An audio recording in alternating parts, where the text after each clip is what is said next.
जय माता दी दोस्तों। सबसे पहले नवरात्रि की सबको बहुत बहुत शुभकामनाएं। आज से आषाढ़ की गुप्त नवरात्रि शुरू हो रही है और 28 जून को ख़त्म हो गई। तंत्र मंत्र के दृष्टिकोण से गुप्त नवरात्रि का बहुत ही महत्वपूर्ण माना जाता है। इसमें 10 महाविद्याओं की पूजा होती है और ये नवरात्रि गुप्त रूप से मनाई जाती है, यानी कि इसे सार्वजनिक रूप से नहीं मनाया जाता जैसे कि हमारी बाकी की 2 नवरात्रियाँ मनाई जाती हैं।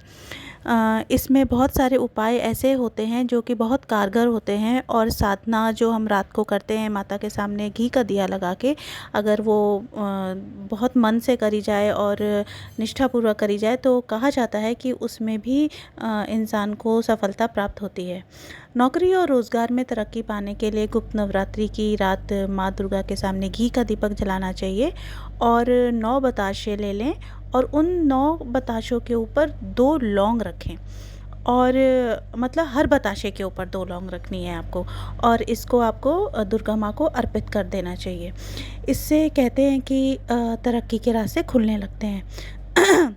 माता को लाल रंग बेहद प्रिय है, ये सभी को मालूम है और माँ को लाल पुष्प अर्पित करना बहुत अच्छा माना जाता है।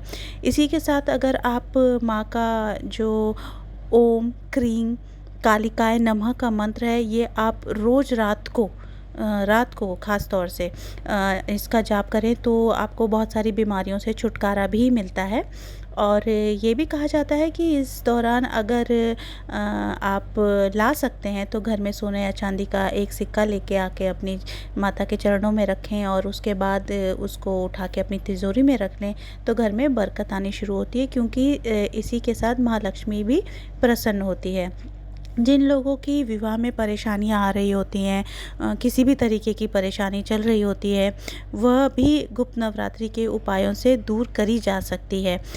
उसमें भी माँ के सामने घी का दिया ही जलाना रहता है और माँ को हर एक रात को उपासना करते वक्त आपको लाल फूलों की माला चढ़ानी रहती है। जैसे लाल गुलाब आपने ले लिया, आप लेके आ जाएं गुलाब और घर पे ही माला पिरो लें रात को, और जब माँ को घी का दिया लगाएं तो वो माला उनको चढ़ाएं और विवाह संबंधी जो श्रृंगार का सामान है वो भी माँ को चढ़ाएं। उससे जो विवाह से ही संबंधित समस्याएं हैं उनका कहते हैं कि समाधान होने लगता है। इसी के साथ साथ जो लोग बिज़नेस में हैं, मान सम्मान में वृद्धि चाहते हैं या जो पॉलिटिक्स में भी है, जो बहुत अपना वर्चस्व बढ़ाना चाहते हैं, वो अगर माँ के मंदिर में जाके उन्हें लाल रंग का झंडा चढ़ाएं, 9 में से किसी भी एक दिन ये कर सकते हैं तो बोला जाता है कि उनकी धन समृद्धि के साथ उनके मान सम्मान में वृद्धि होती है और उनको माँ का आशीर्वाद मिलता है।